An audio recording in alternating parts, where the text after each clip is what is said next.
in most of my interviews for music things over the years, this has been what I've said. So it feels very appropriate on this podcast, but I truly heard music that like the kids discovered, like I or my brother discovered, like we were 90s kids, Britney Spears, NSYNC.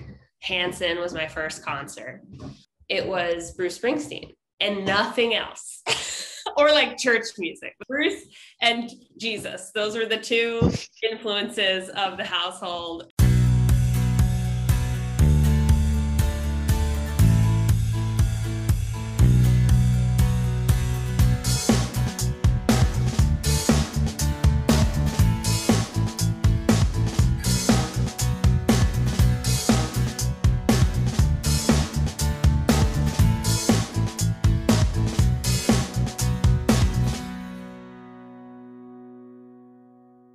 Hello, everyone, and welcome to a new episode of Set Listing Bruce, your podcast all about Bruce Springsteen, his music, and mostly his fans.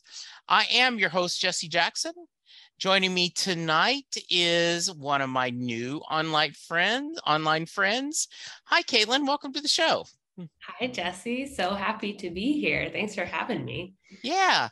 Tell us a little about yourself. Well, I feel like the first thing I should tell you is that I am a huge Bruce Springsteen fan. You are on the right podcast. I thought that might be a good place to start. Yes. I took my homework assignment as listening to the new stuff that Bruce put out recently, and can you Yeah, the second thing I can tell you is that I have a dog, and without fail, she always decides, anytime I'm recording, to do her bone. Can you hear? She's like, she's like, hey, Mom, why are you not paying attention to me? Yeah. Yes, exactly. Yeah, that's is to be expected. So yeah, that's no problem. All right. Well, if it sounds too loud, you just let me know. I will let you know. Yes. That is fine. I got a beer. She's having a bone. We're all just life is good. Yes. Yeah. So all right. Huge Springsteen fan. We're going to get to that. We've already talked a little bit about your day gig. So I always like to start at the beginning. Caitlin, where did you grow up, and what kind of music did your family listen to when you were a little one? Yes, that's a great question. My parents and most of my family are from Cleveland, Ohio. So I definitely consider that like where I'm from in a way, but I actually grew up in Florida for most of my childhood. Okay. But most of my like extended family is still in Orlando. I mean, sorry, in Cleveland, but okay. Yeah. So I grew up in Orlando. And, truly I've, in most of my interviews for music things over the years, this has been what I've said. So it feels very appropriate on this podcast, but, I truly heard music that like the kids discovered, like I or my brother discovered, like we were 90s kids. Mm-hmm. Britney Spears, NSYNC. Hanson was my first concert. Okay. Or it was Bruce Springsteen and nothing else. Or like church music. But that was it. It was like Bruce and Jesus. Those were the two influences of the household. Very nice. So I had not heard a Beatles song in its entirety until I was like well into high school. I had only ever heard the commercial of like, I think it's like Let It Be from like the Beatles collection, right. But it would just be like whatever was in that. So I knew all the hooks from, so it was just Bruce Springsteen all the way. And what kind of music did your parents listen to? Oh, that's what, sorry. That's the important part. They loved Bruce Springsteen. Okay. So you're a second generation Springsteen fan. Yes. That was the only, I just had never heard of any other like oldies, I guess it's not really oldies, but like music from their generation, because they were such Bruce Springsteen fans. Okay. So I had never really heard any like of the other contemporaries until I went and discovered them myself. So a lot of times I'll ask the question, how did you discover Bruce and what about him spoke to you? But you literally can't remember a time not listening to Bruce music, I'm taking. Pretty much, yeah. Okay. Like, I think when I was really little, we listened to a lot of like Raffi, like a lot of kids' music. My son wore out his Raffi VHS tapes. He was born in '89, and he listened to so much Raffi. That's so funny. That's when I was born as well. Beluga. Yep. Yes. One of my musical chapters was that I wrote a kids album and did kids sing-alongs in Brooklyn for babies. And my friend Hannah and I, who did it, we were called the Buttons. We just wanted to be like Lady Raffi. We were just trying to like shoot for Raffi status. And did you? By the way, I'm getting this. I don't know. Did you get to hear Bruce and Howard Stern? Okay, so that was the other piece of my homework assignment that I just assumed was required reading ahead of this. Was I haven't listened to the whole thing. Yeah. But I listened to a lot of it and I was like, oh my gosh, this is like a therapy session, a crash course in like the music business. And just also I loved how I felt like Howard Stern was just fangirling so hard for Bruce. He really was. And I thought he asked good questions. The reason I ask is before I hit record, listeners, Caitlin said, I've got my guitar and it's right behind her. And I'm feeling like Howard Stern and you're Bruce. Like I think at any moment you're going to pick up the guitar and start strumming and going, here, this is one of the songs we did when we were doing the Child's album. I know. I'm like, geez, do I even know? I might know Big Beluga. That's so funny. Well, then I have to turn on original sound. So if it gets loud, let me know. Okay. But that's like, baby beluga in the deep blue sea, you swim so wide and you swim so free, heaven above and sea below, just a little white whale on the go. I am now. I am with the Halloween. You have captivated. I am under your spell. That is amazing. Have you always known you wanted to make music? Yes, I have always loved singing. I grew up, singing in choir and did a lot of musical theater as a kid. What kind of church? I was Catholic. I grew up Catholic. Okay. So yeah. Okay. Another, combination there, Bruce. Yeah. Like, resonated hard, all of his. So I was raised Southern Baptist.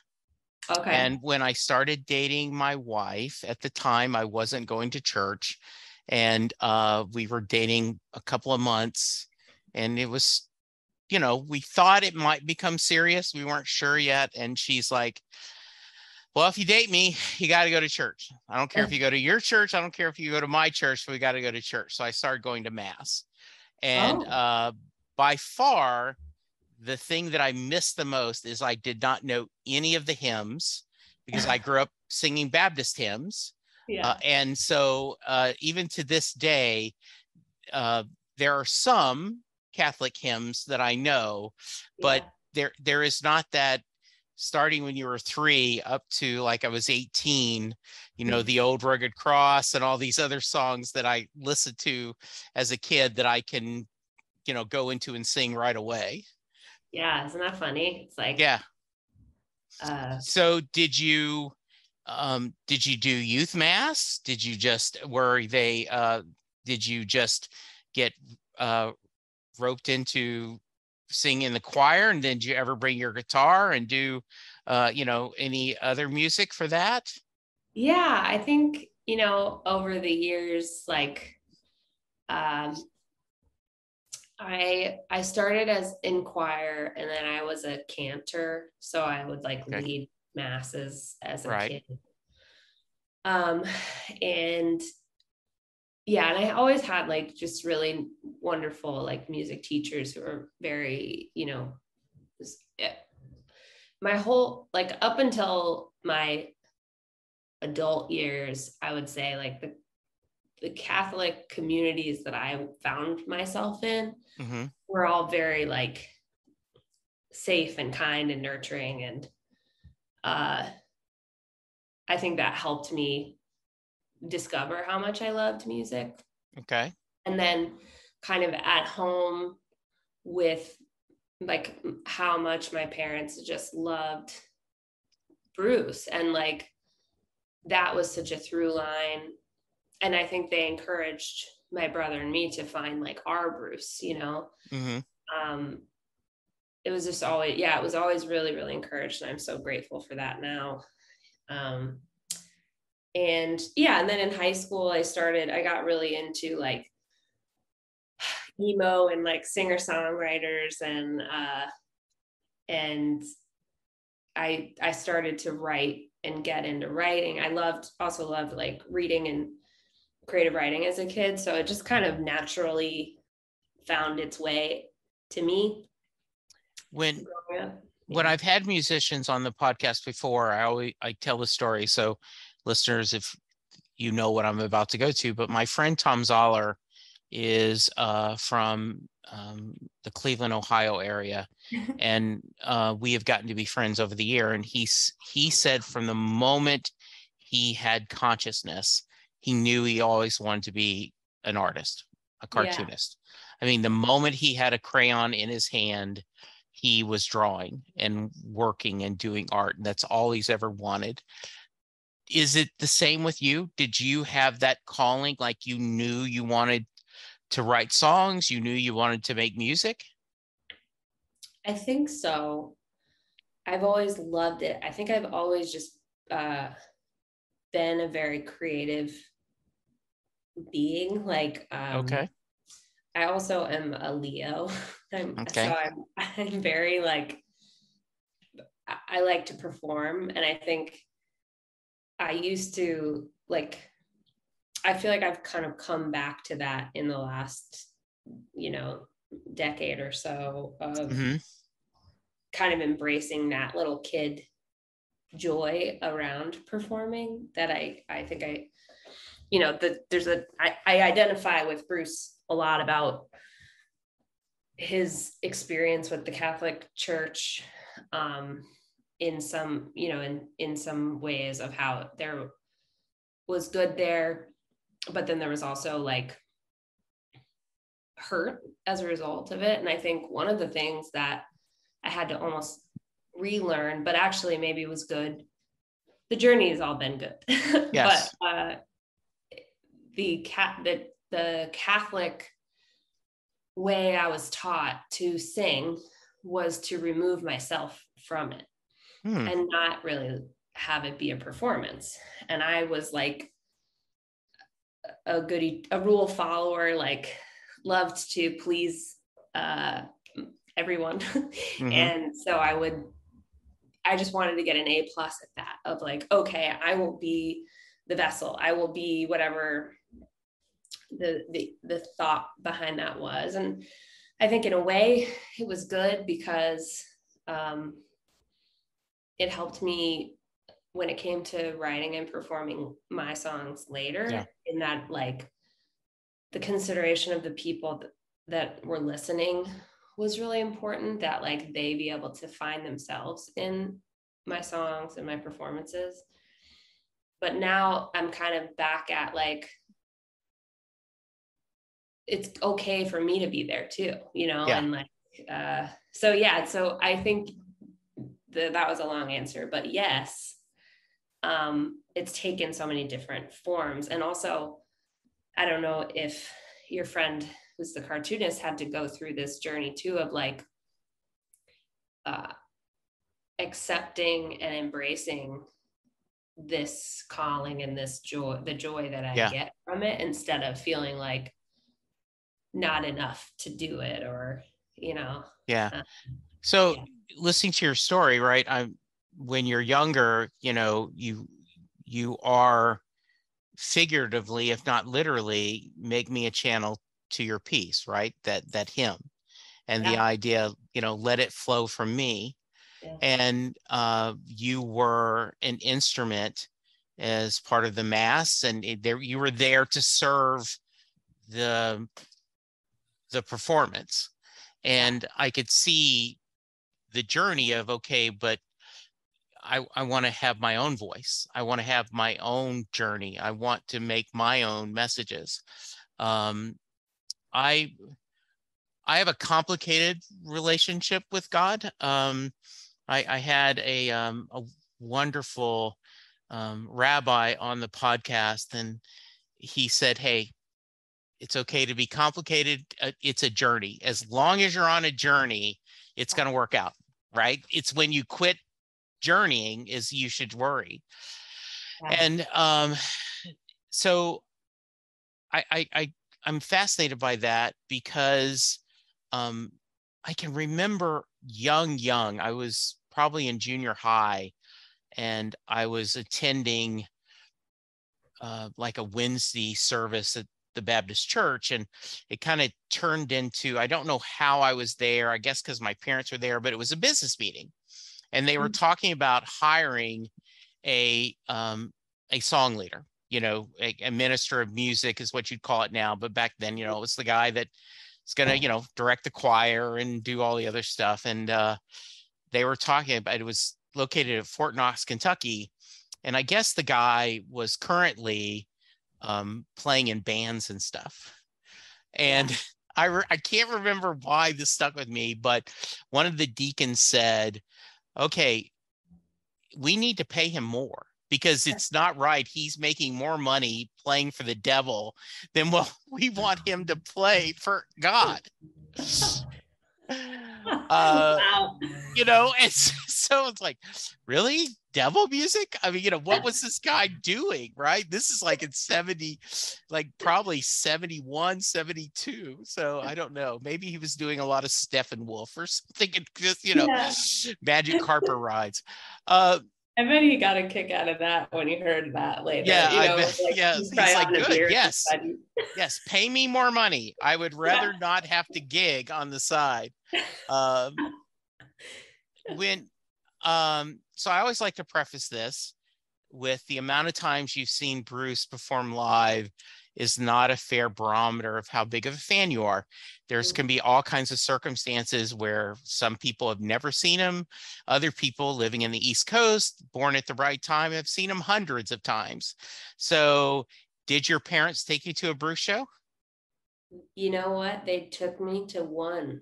I've been one time. I will say I have tickets to multiple shows on this next one, because I was like, I'm not letting it get past me again. Yes, it was one of the top moments of my life. Okay, tell me. Yeah, so I was in college, so I think I was like 19 or 20.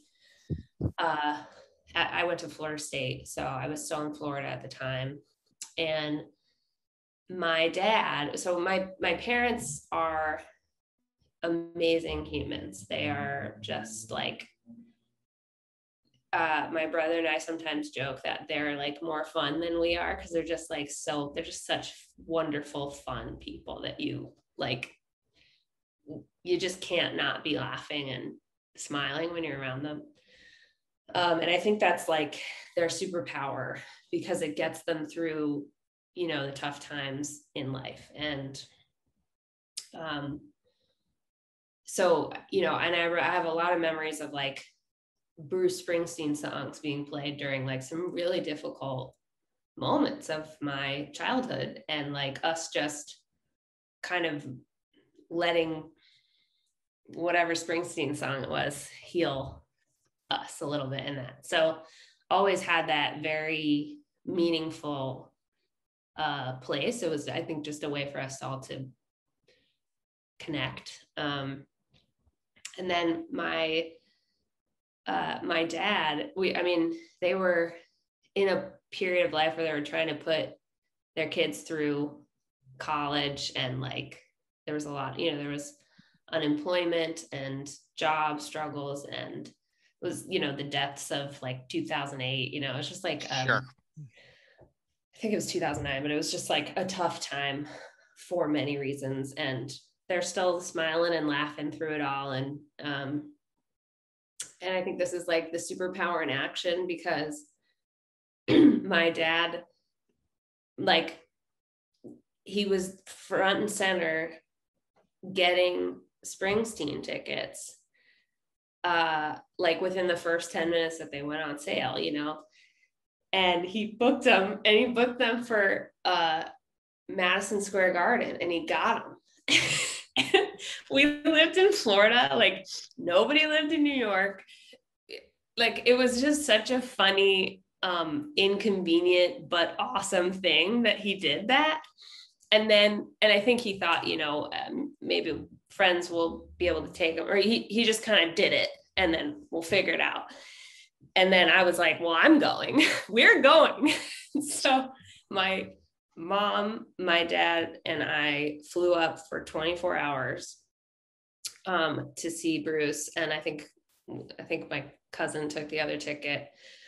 My brother couldn't go, which was kind of a bummer, because we were like, how can you, what? I think he was like on an internship or something, and he couldn't make it. Yeah. But we were in like the back, it was the tour where he did the albums in their entirety. Right. And so this one was The Wild, The Innocent, and the East Street Shuffle. Okay.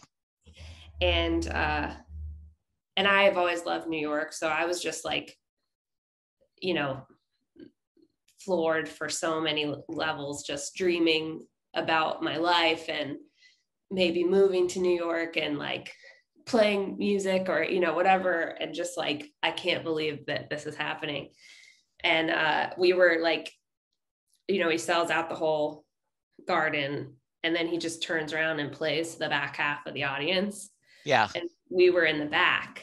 And so he played Rosalita to the back, and we were all just like, ah! Like just lost our mind. And I was like, it was so funny because, and I like describe this to my parents regularly, but like seeing them at a Bruce concert was like seeing my parents at 18 years old. Like they were immediately transported back to, I don't know if it's like the Agora or whatever, the place in Cleveland that he played all the time. And they went, I think my dad's probably I think they have to have seen him like at least 10 times, maybe more. So yeah, that was the one time. And then I lived in New York for 10 years. And so there were times that I like tried to scalp tickets and like went by myself and tried to find some. And then I was like, this is kind of dangerous. I don't think I should be here by myself trying to scalp some Springsteen tickets. And so I promised myself that I would not miss the next tour. And then of course the pandemic hit, and I was like, well. So what shows are you going to in the next tour? Yeah, so we got tickets to Columbus and to Cleveland. So good. I feel like it'll be pretty pretty wild. So I'm looking forward to it. And my brother can go this time, so that will be fun, because I think he was like, miss out. So all four of you going? Yeah, I think all four of us are gonna go. That's awesome. Cool. That's awesome. Good. Now I want your mom and dad to be on the podcast, so we'll have to make that work. You mentioned that you were going to school in Florida. So did you study music? Yes, I got a minor in music, and mostly that was just studying voice, and I sang a lot of like opera and like classical music then. Okay. And then I majored in English with the emphasis in creative writing, and I minored in Spanish as well. So Okay. just a little bit of music, but I Yeah. played a lot of open mic nights and kind of got my feet wet in that world there. What, when you did open mic nights, what did you have a couple of go-to songs that you knew that would get the crowd engaged? Yes, well, yeah, that was when I really discovered writing as like a kind of catharsis. You know, I feel like college is such a time of big change and identity discovery, and I was doing a lot of church singing then too, and so I Still? think, yeah, I also then had like kind of my breakup with the church thing in college, but at the time you were doing it. yes, at the time I was doing it, and I think that kind of led me to, like, I wasn't really playing guitar that much, but then also I was it was like, I will first say that a lot of people had a very different experience than I would describe my time there, and they loved it. So I want to, validate that it in ways just wasn't for me. But there was a lot of like separate boy girl activities in this. It was very like kind of intensely conservative in a way that I think, in my opinion, was kind of damaging to like young 18 to 22-year-olds, like trying to figure out how to be social adults, but that's just my opinion. No. My experience. Yeah. But one of the silver linings of that kind of weird gender dynamic was that they needed a girl to play guitar for the prayer stuff that I had kind of signed up for. Okay. And so even though the Bible study was like very much too intense and too like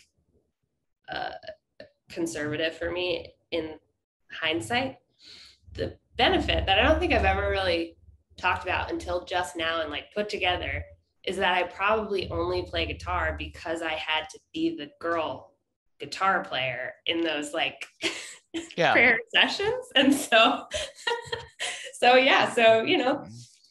all it's just like the rabbi says, it's all part of the journey, Yeah. So and, to answer your question, Tom went to the Kubert School out of New York, which is the comic book school, right? And he got his certification from that. cool. He his parents supported him instead of just, he said, no, this is what I want. And he and so worked in an advertising agency for a lot of years, and the economy was horrible. And he says, every good story says it was the worst time to start a business, but I did it anyway. And he said, so I'm going to do that. And so he did. He started it, and he did a comic book called Love and Capes, which is a superhero sitcom, where the idea is Crusader, who is Superman in this universe, is going to tell his girlfriend, Abby, that he loves her. And he says, if he's going to do that, he has to be all in. So he tells her he's the Crusader, and all the superhero stuff happens off screen. And the comic is more about, what do you get your girlfriend if she knows you can squeeze a coal and make it into a diamond? What do you I love that. Yeah. The first joke he wrote is they were visiting this world's version of Aquaman, and she said, and the Aquaman character says, how do you like fish? And she said broiled. And later you see, and he's like, Mark is the Crusader. He talks to them, Abby. Why did So it's a very sweet book, and it ended up being very successful. And he kept trying to work on something else. And finally, someone suggested to him, like, look, you have a niche. There's not a lot of romantic comedy comic books out there. So swing into it. So he's written multiple books that are mostly all about couples and different kinds of couples. And so, so he's making a living at it. Like everyone else, COVID really made it hurt because, you couldn't travel to comic conventions and you couldn't sell your comics and you couldn't do anything. And I've had plenty of musicians on, like, how do you promote a new album during COVID? Because what you do normally is you burned about as many 50 CDs, you get enough money that you could burn CDs, you go to a gig, you play, you mix in your songs, or you may do a couple of covers, and then at the end, you hope you sell enough CDs to pay for the gas to get to the next gig and get them on your mailing list, right? And I take it that story. Yeah. Well, that's cool to hear about your friend. I mean, I think that's really brave to go for it when, and to use that as your kind of like guiding light. I think that's awesome. Yeah, I'll send you a link. He has a book that is totally online. He did end up doing a Kickstarter and did a print on it, but I love all the work he does. Like I said, we've been friends for a long time, but he did a book called Warning Label. And the premise is, Caitlin, when this guy's at a bar, he's meeting a girl, there's a little bit of flirting, it goes well, and right before he's going to ask her out, a document shows up and it's a warning label listing all the reasons why you should not date her because she's been cursed.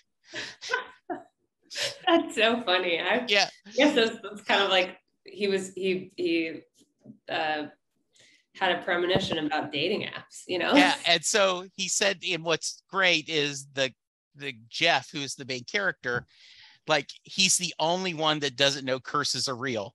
Like everyone else, like, oh, and you get the curse discount. What?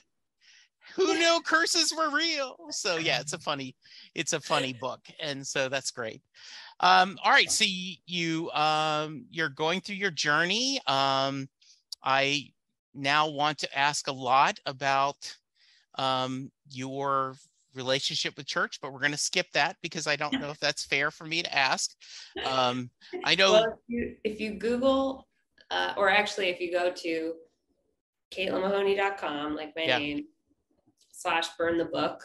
Yeah. I literally wrote an essay on it and wrote a song kind of inspired by it, and it's not like it's not really literally burn the book. It's more metaphorically like, let's throw out the old rule books. Let's let what was in the past be in the past and take the meaning forward. And so I write a lot about my experience in college in that essay, and actually the Washington Post published it. So that was pretty cool. Oh, cool. Yeah. Oh, nice. So I will include a link to that so that people can read. I'm looking forward to reading it. I did just Google and I saw, I did see that link, Burn the Book. And I was like, oh, I wonder what that is. So I'll have to go explore it. So you survived college. Yep. What was next in your musical journey?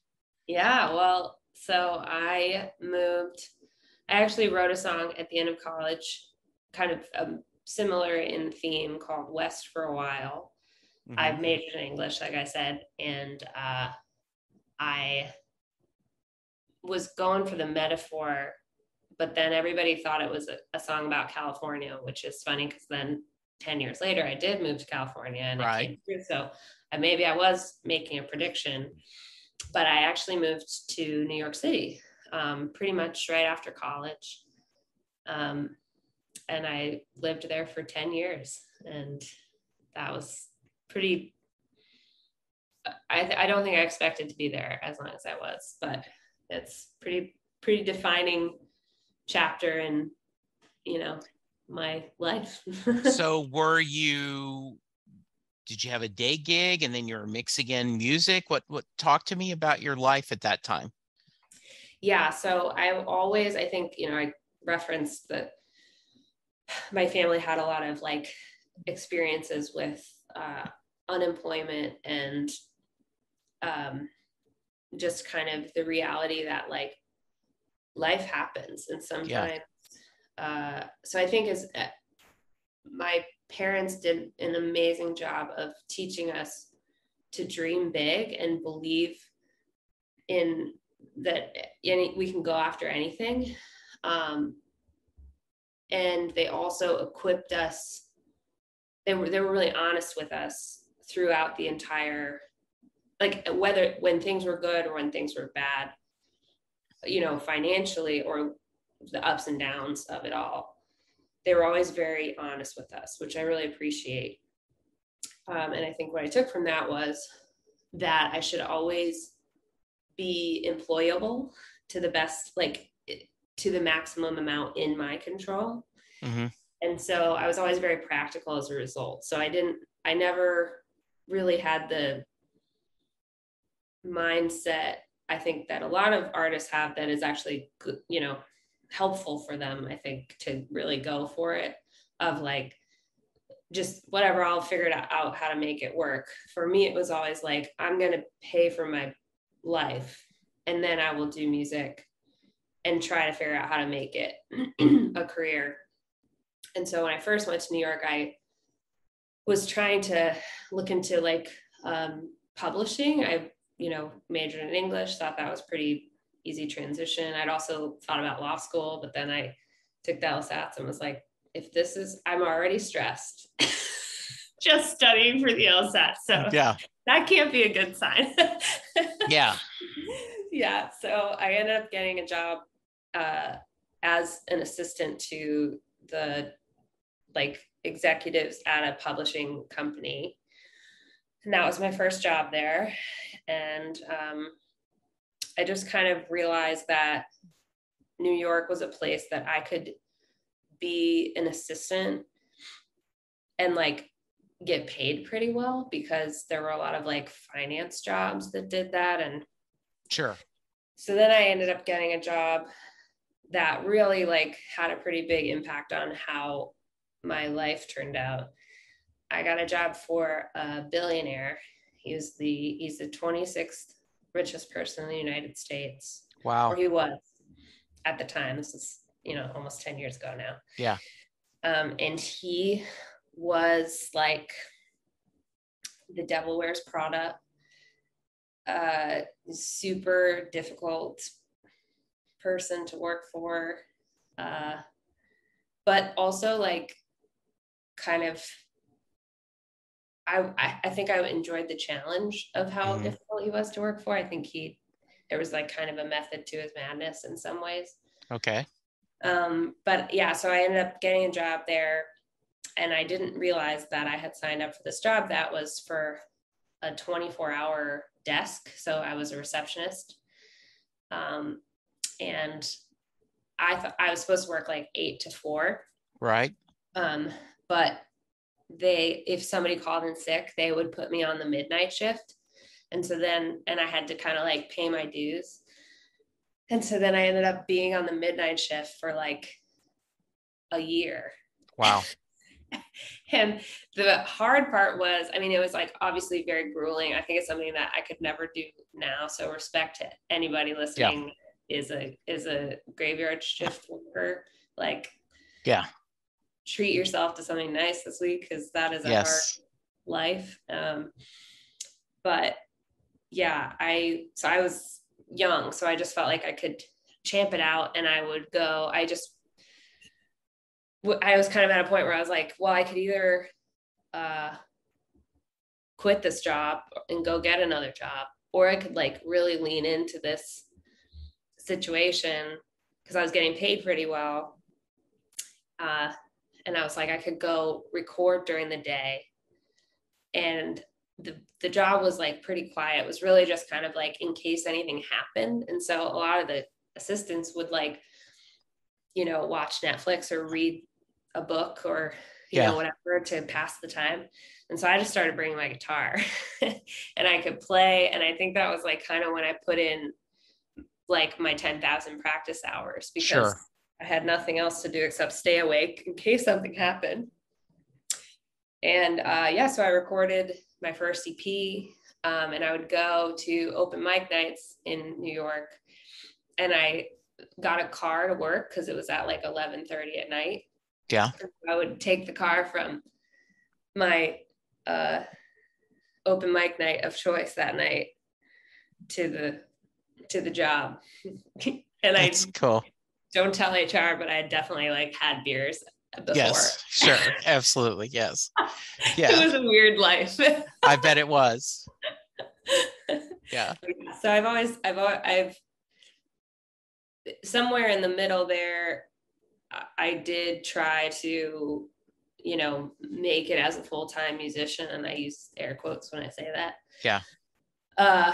But I used to like feel a lot of kind of imposter syndrome about that, because I would see all my friends who played music, who I really admired, doing it.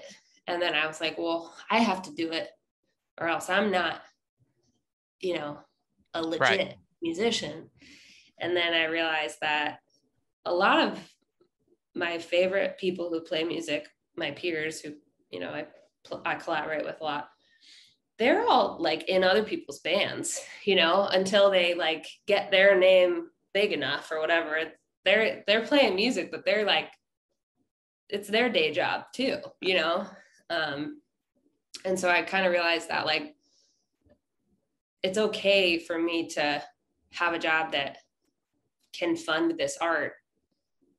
So, and then I started to find like where I work now is, I also, because I had that crazy job, I then started temping, and then I would go on tour, and then I would come back and I'd temp for a few months to pay the bills. And then I'd go back out on tour, and then I'd come back.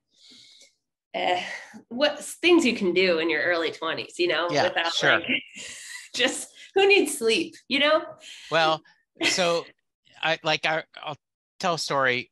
My other story that I bring up is I very early, like in 1987, 1988, my wife and we moved to Dallas in 86, and sometime 87, 88, we were going to a local club, and a band called Esta Chica was opening. And it was and that's Spanish for this girl or something. And there was a female lead singer, and she was really good. And we were laughing and applauding her and going. And so she came after the stage and said, "Hi, I'm Sarah Hickman. Thanks for coming to my show. Do you want to be on my mailing list?" "Yeah." "And so why weren't y'all dancing?" And we were like, "Oh, no. I said, I'm, and at the time, I was maybe 27, 28, but I said, I'm this old white guy that, just because my name's Jackson does not mean I'm a dancer." Right. So there was another, she was opening, and Miss Molly and the Passions was this blues band. That's who we were there to see. And then during one of the songs, Sarah came, grabbed my hand, and says, "Even you can dance to this song," and pulled me on the dance floor. And then my wife just had a few beers, like, "Okay, you dance with her, you need to dance with me." And so you're a home wrecker. And so the next day, Sarah was playing in a little bitty at Club Dada down in Deep Ellum in Dallas. And it was just an afternoon gig. And it was just her and her guitar. And we just fell in love with her. And Sarah tells the story that she had probably about a dozen fans in her early career that were there at every show. And Lynn and I were one of those. And when she did her first album, Linda was pregnant, and she said to Jesse, "Linda and the baby" under things. So Sarah has now had a career. She was like Texas Museum of the Musician of the Year, one of the years. And so she's had a long career. The reason I tell you this is, one, I hope you'll check out some of Sarah's music. It's wonderful. But at one point, she had no electricity in her house. Yeah. Because she quit her day job. She said, I only feel, unless I'm totally immersed, I'm not going to be successful. Kind of like sometimes salespeople say, go ahead and put me on straight commission, because if I have a safety net, I'm not going to. And so she's sitting in her house with no electricity because she wasn't going to have money to pay the bill till the next gig. And so she stayed 2 or 3 days with no electricity. And Linda and I, that's my wife, looked at each other and said, we'd immediately go, nope, dream over. Let's go get a gig. Yeah. Right? Like, let's get a job. We got to have a job. So I think it's a different path. I think you can each pick your path, but I think based on what you said about your upbringing and the financial struggles your parents had, you're like, no, to keep myself sane and to keep for quality of life, I can still make music, but I've got to have a day gig because I want that security. Yeah. I also think there are seasons for it all, because now, so I did the temping thing. And then I started to really but I also work for a lot of like mean people. Like, I think they saw my resume and realized that I could really tough out some rough situations, like a lot of screaming and mean, like I signed an NDA, so I can't really say much more than that, but it's just like all the things that you hear about. So my wife before she retired, was her couple of jobs before, she was an executive assistant to like a president of a company. Yeah. And when my son, maybe 10 or 11, meets him, and we'll call him Tim that wasn't his name, but to protect. And he goes, hi, Chris. I'm Tim. You probably know me as effing Tim. And he said it, because I assume that's all your mother calls me. That's so funny. And, see, I love a self-aware boss, Yeah, Linda joked about he was one day, you are the best thing in this company. If I let you, you could run this company. The next day, you're a POS. I can't believe I have you. You're ridiculous. And then the next day, like after he had a bad day, she would get flowers, and all the people in the office like, oh, the battered girlfriend gets, and so, and I'm going to take all this out because this is way too, my audience does not care about this, but Linda started a new job, and they're going to fire me. And I'm like, why? Well, they're just there. And I go, okay, if you make a mistake, they go, well, Linda, that's probably not a good decision. Let's try to do better. And then when something good happens, good job, Linda. And she was used to that roller coaster. So she was like, what, they must not really like me. I go, no, they're just normal. So that's just, yeah. Well, I have a song for her. It's called Minute. Okay. And the first line is like, so this is what it feels like breathing clean air. Like, I had no idea. Like, that's how I felt when I got out of that. Because it's like, it's your world, it's just like everything else. Yeah. You don't know any different. And I think the EA job is hard too, because it's kind of like, some people are it's just a bad situation. There's a lot of people with power, as we've learned in recent years, that abuse power. But a lot of times it's just executives and leaders of companies who are they're, you know, the way you treat your closest people. It's the same with family and marriage, and, you know, it's like your closest friends or people you date. It's like they see the best and the worst of you, you know? Yes. And so it can be really hard. But yeah, and then when you go to like a normal job where everyone's like even keeled, you're like, what? Well, this is how it's supposed to be. Like one of the things that Linda had to do is someone would come and would start to complain, and Lynn would go, stop. Are you talking to your friend Linda? Or are you talking to Timothy's executive assistant? Yeah. Because I need to know which hat I'm wearing. If you're talking to your friend Linda, I will listen, I'll be sympathetic. But if you're talking to Timothy's executive assistant, anything you say, I'm going to go back and he may make changes based on your complaints. Yeah. And you may be opening a can of worms you don't want to open. Right. And they sometimes go, okay, maybe I shouldn't talk to you at all. Okay, that's fine.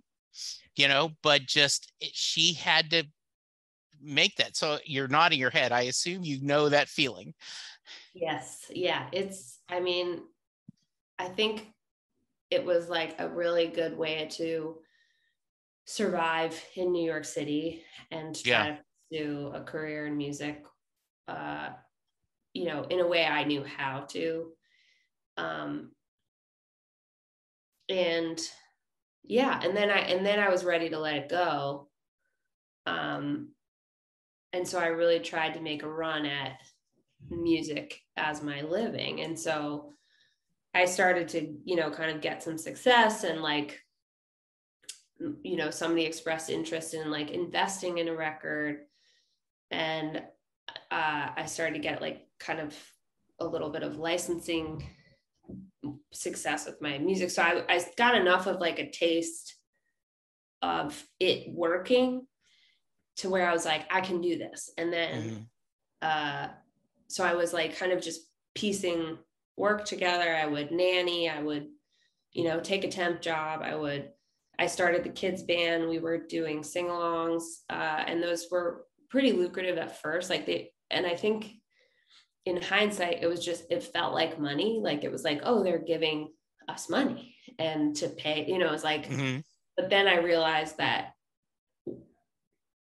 what I had kind of lucked into in a way, or like, I think if anybody's listening who is an artist and is looking for kind of a way to go about it in a sustainable, especially if you're an independent artist of any kind, like a lot of that is for me has been like admin work, has been like getting good at emails and, you know, like, and all that stuff. So being in front of a computer was actually pretty helpful for me. So if I was at a temp job and I could, you know, get the work done that I was supposed to do probably faster than most people who were in that temp job, or like how faster than they expected it, then I would have like an extra 20 minutes to email people about publicity, or like email to get shows booked for my tour. So it ended up being super complimentary. And kind of what I realized when I tried to do the full-time musician gig is that the other thing that it afforded me was like less physical and energy output. I would just go, I'd be at a job, I'd do the job, and it was a different kind of like output. So it's like, I know I have a lot of friends that didn't want to go to an office every day, and that's okay too, you know, but I kind of felt like I'll get my computer time in and then I'll go live my life. And like getting the paycheck regularly was so great. But the other thing that I learned, which just kind of bringing it back to like how it works for some people, it doesn't work for other people, and how I think that there's cycles, and I think it's good to try both. Is like I hit a point of really intense burnout from trying to make music pay my bills. And yeah, part of that was probably like some lessons that I just had to learn in my 20s about like overcommitting and people pleasing and sure. self-love and self-care and stuff. But some of it was just like, I've tried the other side that I didn't know about, that I felt like less than because I was, getting a paycheck every Hmm. week or whatever. Yeah, And I was like, now I know what that's like. And it doesn't really work for me. And it doesn't make me any more legit of a musician than when I guess in a way it's like now I'm professional, but I was getting to that point anyway when I did have the day job. And then I wrote a song. I wrote a whole album about burnout and boundaries and learning to kind of accept your limits. And so I think it's also really good to have that time. Like I've had friends over the years in my job now, which when I went back to the full-time job life, my promise to myself was that I would use it to grow in my like music business skills. sure. And when I felt like I had kind of run out of money and runway in music, I felt like I have stuff to learn about the business of it all. Right. And this executive assistant role gives me a front row seat to people leading the business. So instead of looking at it like, oh, I have to get a day job, like what if I look at it like a crash course in how to run a business successfully? Right. And then my promise to myself was like that I was going to work for really good leaders, and I've been really lucky to That's find good. those people. So what's the CD you ended up Yeah. making? So this is going to be my fourth recording, my third full-length album. Okay. It's called Name What I Need, and I'm still determining the release date for 2023, but it'll be out next year. And it's 12 songs. I recorded it in LA with my friends who I've collaborated with for many years. My producer, Jeff Fettig, who I've been working with like all the time that I've been pursuing a career in music.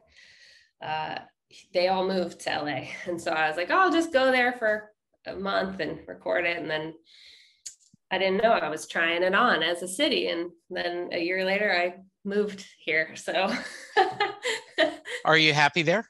yeah, it's been a great change. I think I loved New York. I think I was always afraid of LA. Like it felt too far. Kind of the show business of it all kind of intimidated me. Right. And someone told me that you got to come to LA like 6 times before you like it. You'll like it on the 6th visit. Okay, that's interesting. Yeah. And Yeah. I've toured here many times. And the first few times I toured here, it was just like brutal. I'd come in for 2 days. I'd get a parking ticket. 2 people came to my show and I got charged money because I didn't bring enough people, whatever. Like I was just like, I gotta get out of here. But I think that's true. It's like the 6th time I really liked it. Okay, good. So what it sounds exciting about the new music, but you've already produced some music, right? Mm-hmm. So talk to me about that. What else have you done? And Yes. tell my audience how they can find it. Yeah. So I feel like it will apply to your audience that I would describe myself as having gone to the songwriting school of Bruce Springsteen. I just try to write like him. I learned a lot from kind of analyzing his songs, and that's how I wrote a lot of what I wrote. I have an EP. My first EP is called West for a While. It's 4 songs. Yeah.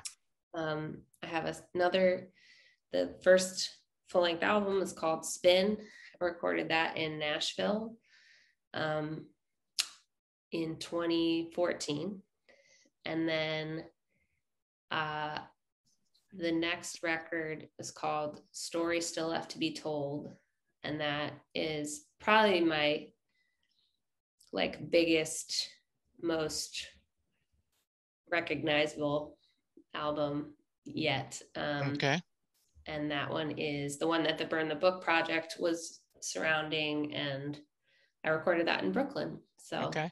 And that's all available on Spotify and iTunes or Pandora or wherever you like to listen to music. If you like Spotify, I would love it if you would follow me on Spotify, because it's okay. Helpful when I'm getting ready to release stuff. Okay. And it will come to you when the new stuff comes out. But yeah. So this is a tough question, but which of your songs is the most Bruce-like, Springsteen-like? Okay. Yes. Okay. Well, I do actually say the word Springsteen in a song.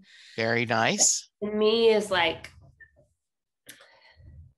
you gotta go look this up on YouTube, I think, because then you can kind of see me trying to emulate the E Street Band of it all. But it's a song called So I Go.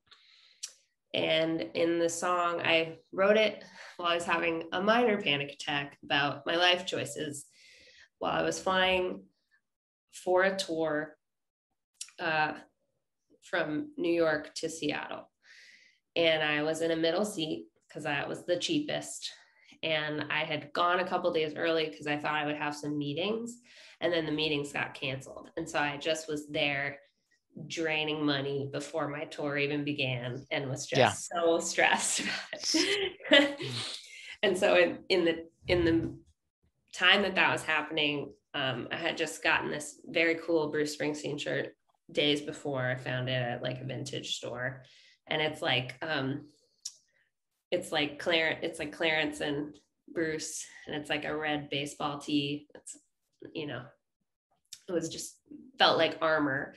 So I was wearing that, and I was listening to Bruce, and I wrote down this lyric of like, I'm in a middle seat, row 21B, flying somewhere over Boise. I got Springsteen in my ears on my t-shirt, like E Street armor protecting me from a quiet dread that I left back in Brooklyn. Like, I'm just like, okay, Bruce, I'm going, I'm doing it, I'm listening.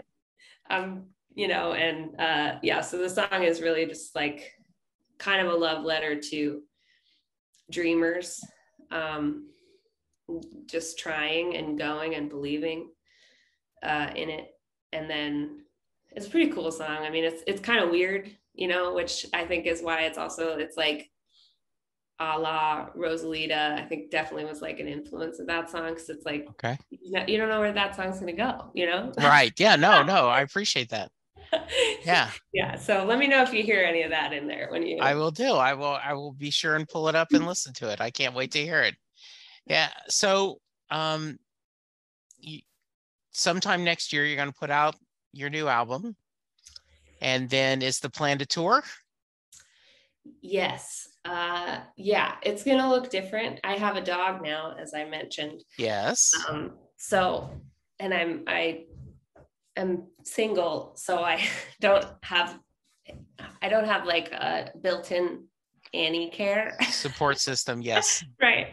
So, I'm trying to figure out what I want that to look like. I think I used to tour a lot and I loved it, but it was all me. I think I had like kind of a mentality of being afraid to be rejected by the music industry. And so I would reject it first, kind of thing. Sure. I'm working on that. But so I never had like an agent or anything. I just like emailed people and was like, hey, can I come play? Cool. Mm-hmm. Thanks. Yeah. Poor David's Pub in Dallas, Texas. Oh, you look like you have singer-songwriters. Hey, Poor David Pub.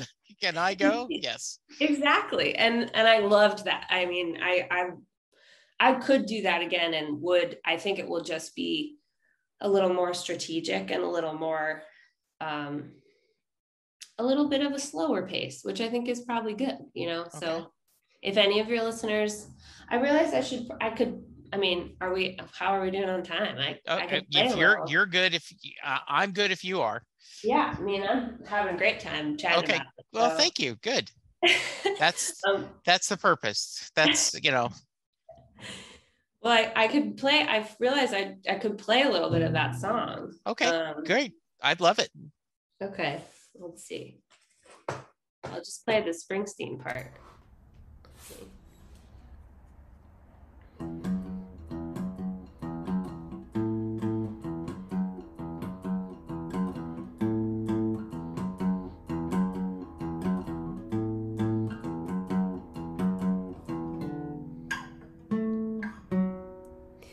In the middle seat, row 21B, flying somewhere over Boise. I got Springsteen in my ears, on my t-shirt like East Street armor, protecting me from quiet dread that I left back in Brooklyn.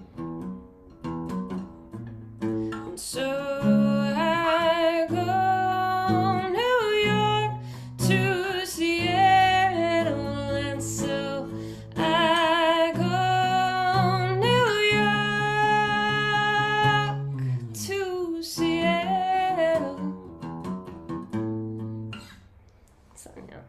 the beginning. I know. I love that. That is a really, it does have a Springsteen feel, not just mentioning the name. That's kind of cool.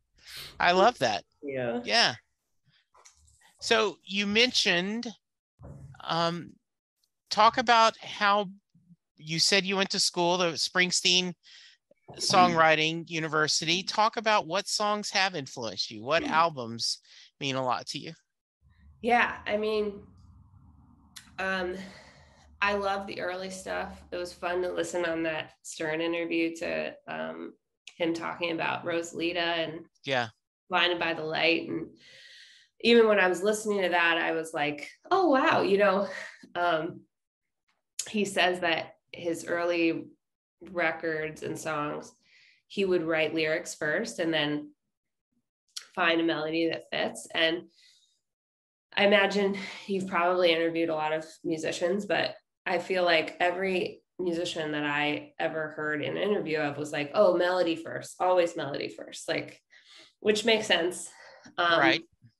But I would be like, oh man, I'm doing it wrong, because I never wrote that way. Cause I just always like could hear the musicality of the words and something would come to my head. And then I would just like hold on to that and then build around it.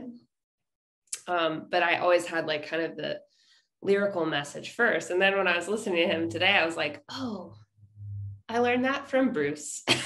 That's cool. I didn't realize it. Yeah.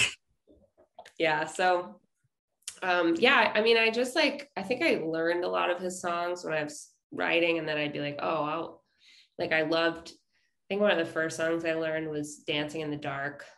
And, that's a bona fide pop bop right there. Yeah, it is. Yeah. I mean, I don't know. I'm sure there's someone out there that tracks that, but Dancing in the Dark has to be one of his most covered songs. Yeah. That or I'm on Fire. I feel like everybody covers I'm on Fire.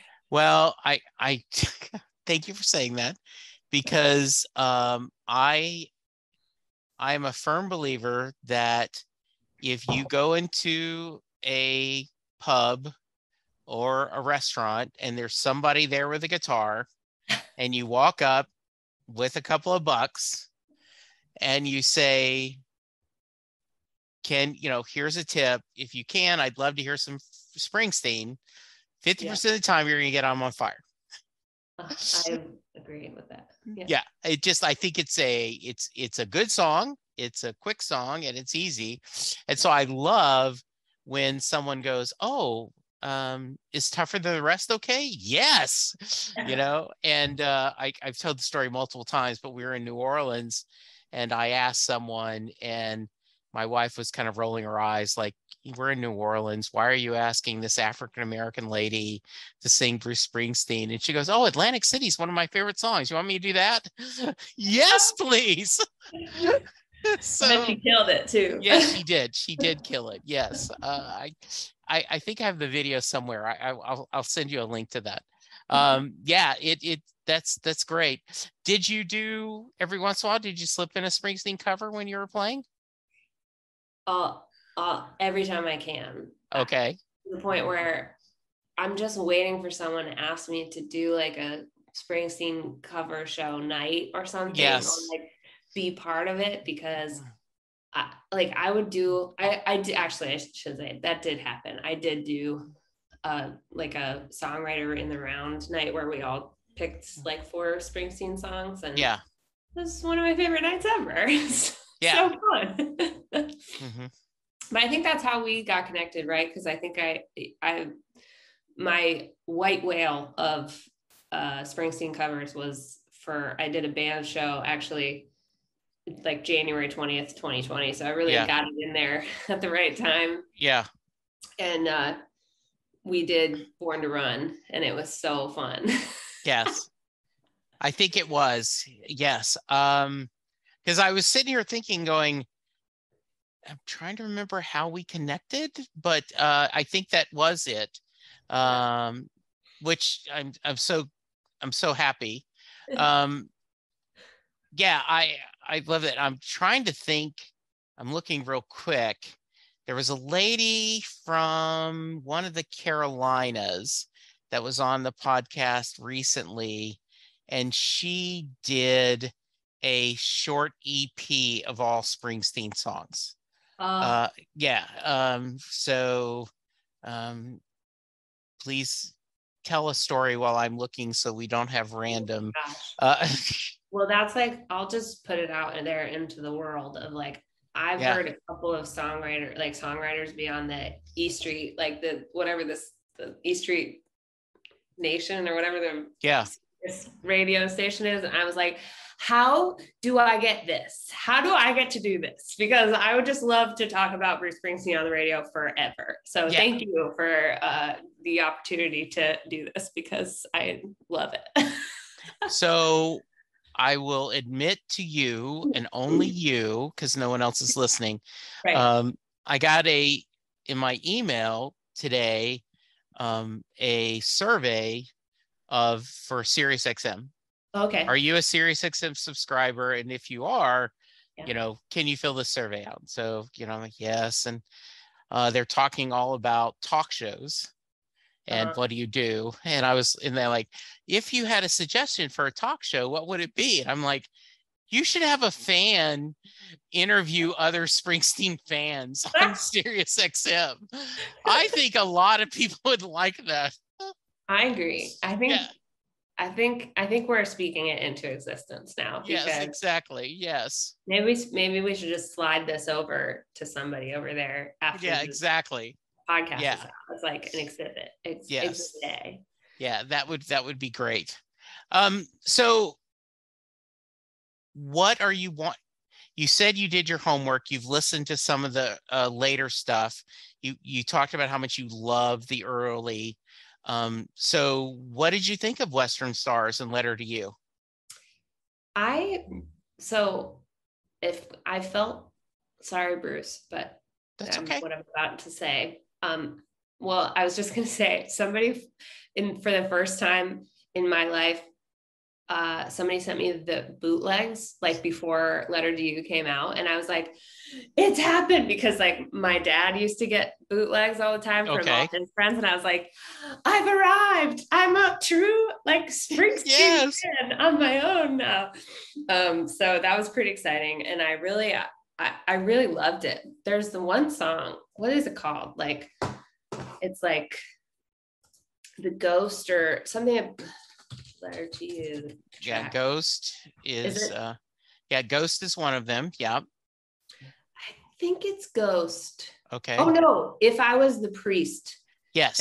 That is like a true Springsteen, like yeah, that is one of the early, right? He did some earlier songs, and yes, I think that was a great, that's one of them I really want, I want to hear live. yeah. Julie Sanders, because I did look, she's from Okay. Asheville, North Carolina, and she did a little bitty on Bandcamp. Um, she did a EP of Springsteen cover songs. Okay, great. I'm Yeah, gonna look her up. yeah. Jersey Girl is what she called it, and she did Cool. Atlantic City, Tougher Than the Rest, Ghost of Tom Joad, Hungry Heart, I'm on Fire. There we go, and Long Time Coming. That's so cool. Yes. So yeah, that's very cool. Yeah. So you'd love to hear I Am the Priest. Any other songs that you would love to hear when we're out on the tour next year? I mean, I really liked the the newer one. What was I think it's maybe a cover. Mm-hmm. I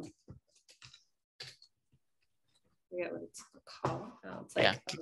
Because then coming out 8 days from when we're recording this is his cover album. He's doing the soul cover. Oh, okay. That's the one. But I like Do I Love You? Indeed, I do that. Yeah, I think so too. Yeah, I think that's really good. Yeah. Are there any of you that you're excited to hear? So, Better Days is my favorite song of his. In fact, to once again, to bore my audience, but I was laid off in like 16, 17, and maybe 18. I've got, you try to put that aside but I was laid off for 9 months. Oh, and it was tough. It was really tough. And in fact, when after I'd gotten a job, and he must have been 2015, because in 2016 I started, I worked for a company, and it was brand new. I'd been in the company barely a couple of weeks, and Bruce was in Austin signing his autobiography. And it's a long story that I won't bore everyone with, but I ended up getting the day off, and I drove to Austin, and I practiced all the way down. What was I going to say to him, in my 7 seconds? And, what I told him is that I listened to Better Days and Land of Hope and Dreams every day while I was unemployed to keep my hopes up. And I just thank you for that. And I've said multiple times, I don't think he heard me, but I didn't need him to hear me. I needed to say it. Yeah. Right. Yeah. And I can imagine your parents dancing to Tougher Than the Rest, and, and the songs from Tunnel of Love, and, feeling that comfort and that togetherness that, life beats us down, but we're going to rise above it. And I do think that's a lot of what his music does. And I'm sure that's what you're trying to do with your music. Yeah. I mean, I think that's, for a long time, when people would say, one of my favorite questions is what are your hopes and dreams? I love to hear what people say. Right. Of course, then they would turn that around to me. And sure, for most of my early music days, I would say I want to be the female Bruce Springsteen.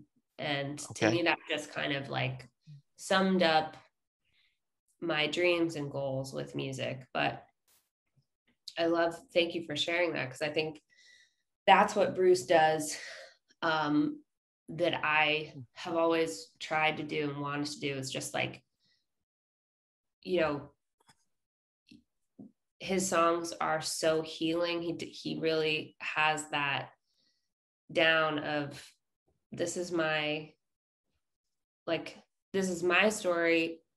but how do I synthesize it so that it then becomes your story too, you know? And I think that's what a good song is. And it's hard to write that. That's why you can tell who settled on a first draft, right? You know, you can hear a song and you're like, that's just the you version. You didn't give it the third, the fourth draft. That's the us version. And I think so, that, yeah. Go ahead. No, please. No, continue. I was just going to mention that J. Michael Straczynski, who is the guy who wrote Babylon 5, and he's just written all kinds of shows, recently did a book of how to be a writer. Basically, it's a book on how to be a writer and continue being a writer. And he covers everything. And one of the chapters is on editing. And he actually prints the editing process. It prints what he wrote and then he strikes out. And so you could see, here's what I started and here's what I ended, and how he said editing is so important. And Tom T. Hall told the story once. I Love is a song that makes people crazy because I wrote it in 5 minutes and it became $1 million seller. And that's just not the way it works. You have to, you write it and then you rewrite it and you write it. And I love what you said, the idea of that this version is about me and what you need to be is about you. There was a great scene in the TV show Treme, and John Hyatt was on stage singing It Feels Like Rain. Yeah. And Steve Earle was playing a character on there. And then there was another actress was listening, and she said, gosh, how could he write something about Katrina that's so magical? And Steve Earle's character says he wrote that 10 years before Katrina. Wow. He said that's what a powerful song is, that you take it and it becomes what you are. I remember they had a young man that is physically challenged, and Tougher Than the Rest is his favorite song. Yeah. Because he is tougher than the rest. And that to him, you keep fighting. And it's a love song, but to him, it's a song about going. I've heard people say the song All That Heaven Will Allow. There was a guy saying there's a line, now some men want to die young, but not me. I want all the time. And the guy was like, I was fighting cancer. And that was the song I played over again. Some men want to die young, but that's not me. So the beauty of that, it is something special. Yeah. I mean, that's actually that I think is one of my favorite songs. It brought up that memory. It's such a visceral, I'm sure everybody has their version of this, but that song. So my dad had all these burned CDs of like a show in Sweden or a show in, and it's just like 50-minute long track. Yeah. And we used to have them in our like Jeep, in like where it had like the CD changers in the back of the car where you just put them all in there. Yeah. And I have this very vivid memory. I think I was quite young, of my mom driving, or I was driving. I don't know, one of us driving. So I was maybe driving age, but I can remember it like I'm there, where it was just pouring rain. We're stuck in traffic.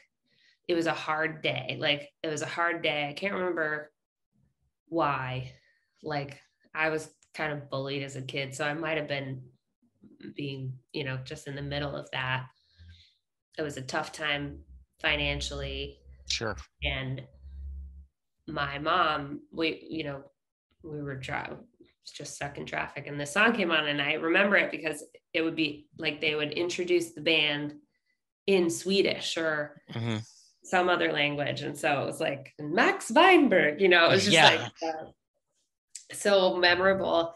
And they play this song in that set, and it's like what it's that song, I think, encapsulates the good and the bad, like finding the joy in whatever the moment is. And we were both like in tears, just like listening to the song and kind of having this moment of like, you know, like he forgot his wallet, so it's working pants because he's just trying to make ends meet, and like it's just such good songwriting that really like puts you there but helps you make it yours. Yes. And you just got to know that it was healing for Bruce to write it, so I think those are the 3 chapters of a good song. It's like you write, the first chapter should be the you, or the first draft should be you, because that's the healing for me. Like when I need to write a song to work something out, that's healing for me. But then the next step is the edit, where it's like, what's the connecting tissue here? And then the third step is like sharing it. And then it becomes this connector of like, we're all not that different, And that's a good thing to remember November 3rd, 2022, before an election. It's like, we're all more alike than we are not. And my wife, last Saturday, a couple Saturdays ago, she said, hey, there's a race and I'm going to go run a water station. I said, oh, well, that's good. And when she got home, she said, it was a pro-life race. Oh. I said, really? How did you feel? And she says, well, I have a couple of friends that are very, very pro-life, and they know I'm pro-choice, and I don't agree with the Catholic Church opinion on this, but I respected that they were there running for something they believe in. And so I handed water and with grace. And I said, good for you.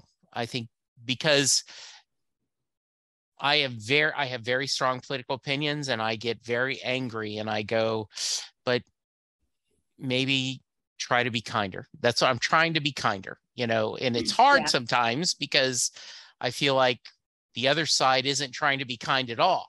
Right. But, I can only worry about me. Yeah, I hear you. I mean, I think there's a lot of people in power who want us to stay really angry with each other and see the worst in each other. And I think so. I am a woman. I don't want anyone telling me what to do when it comes to my body. Yes. But I think that's kind of the end of the sentence there for me, is like, women know what to do. Trust them that they know what to do, and give them the agency that they know what to do.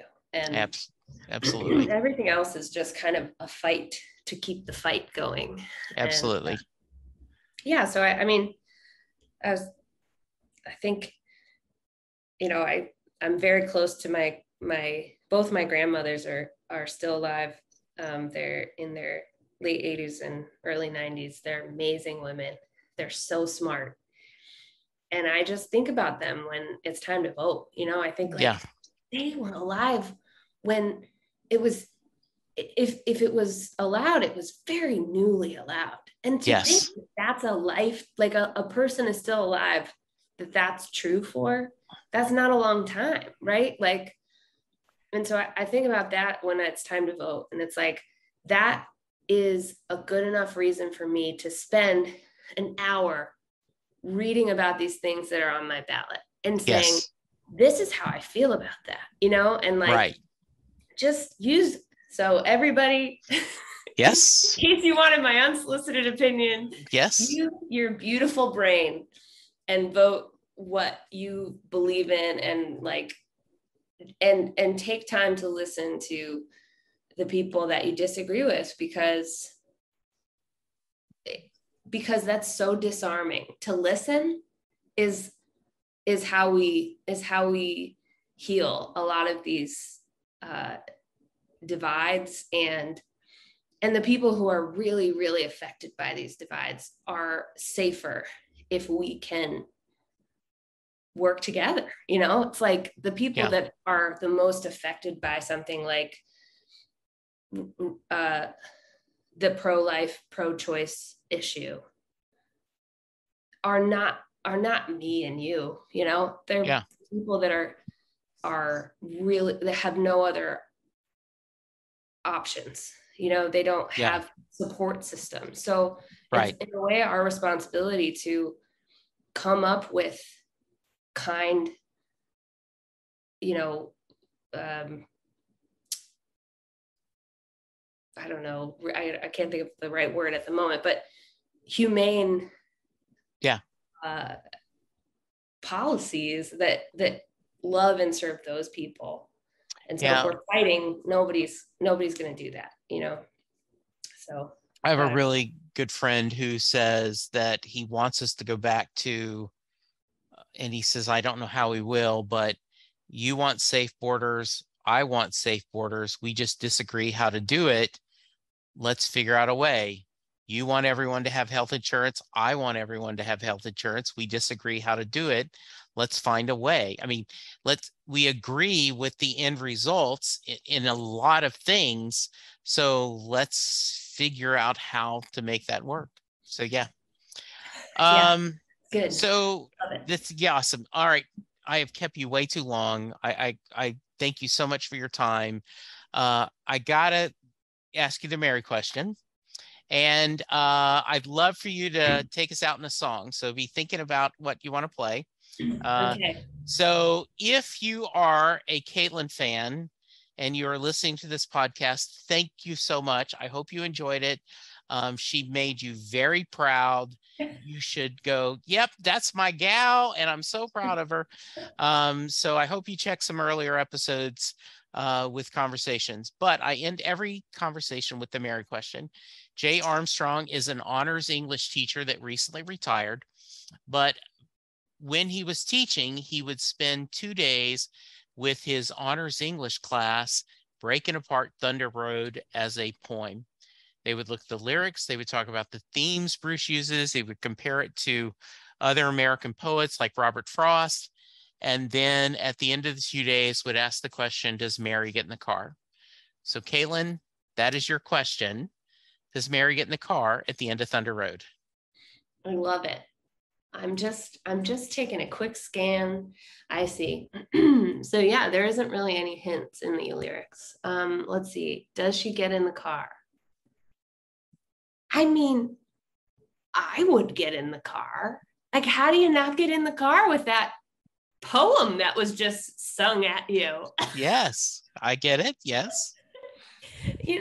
I'm like, again, bringing it back to that interview. It's like, I loved how much he talked about, I haven't gotten through the full thing, but tougher than the rest, and how he's like, I'm just going to stick around.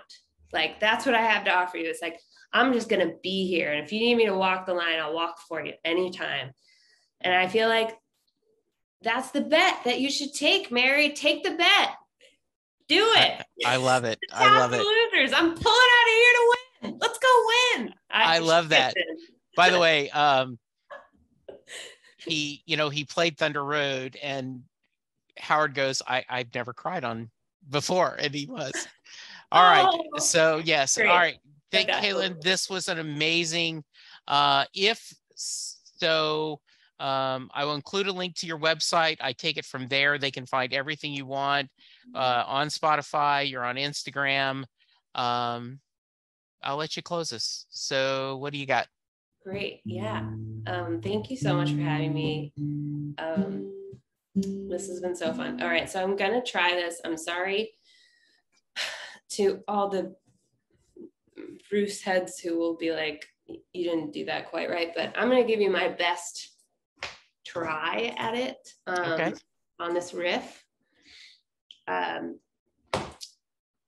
I would love to stay connected, and I think it'd be fun if you're down, I'd love to come back when I have a new record to talk about. Oh, I absolutely was going to tell you, you absolutely have to come back when you're going to promote a record.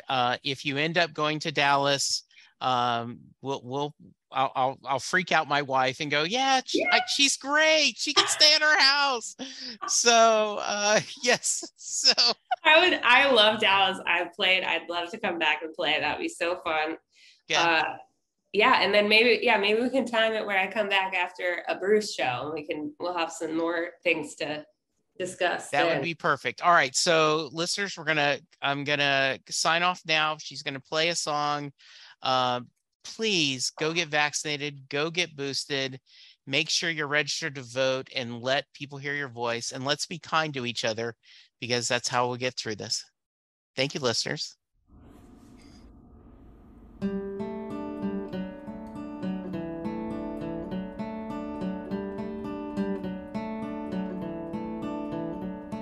I stood stone like at midnight, suspended in my masquerade. I combed my hair and it was just right, and commanded the night brigade. I was open to pain and crossed by the rain, and I walked on a crooked crutch.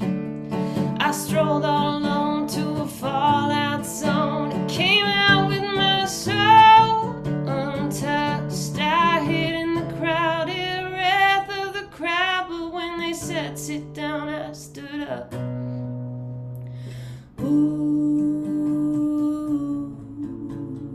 Growing up.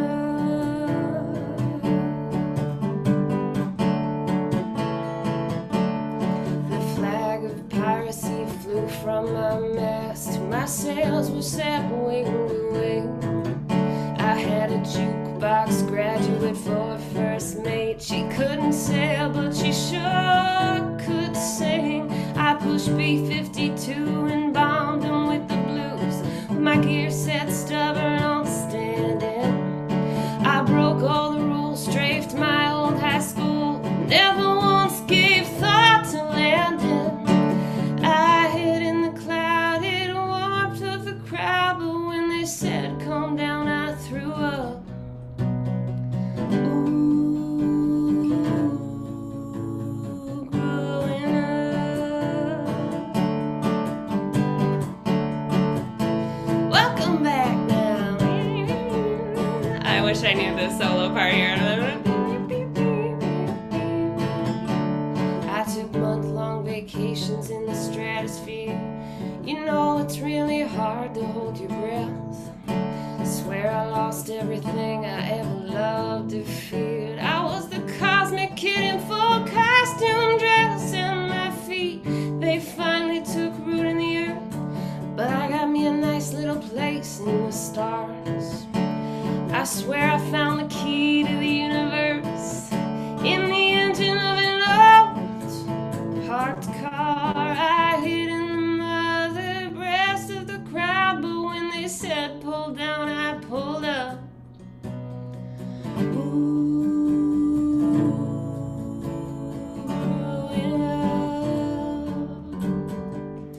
Ooh, growing up. Now I'm crying. Thank you, Kate. That was perfect. Doing a podcast at times can be a one-way conversation, and I hate that. So please let me know what you like and don't like about the work I'm doing. You can reach the podcast via email at setlistingbruce@gmail.com. The show is on Twitter at setlistingbruce, and my personal Twitter is at jessejacksondfw. You can support the podcast by subscribing via your favorite podcast player and leaving us a review. The more reviews we have, the easier it is for people to find us. And please tell a friend about the podcast, especially if they love Bruce or music, because it will make a difference.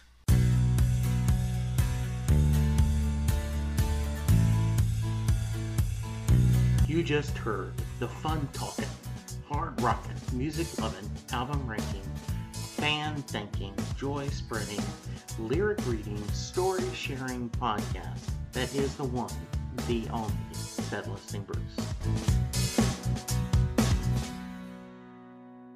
The theme for Set Listing Bruce was written by David Rosen, used by permission.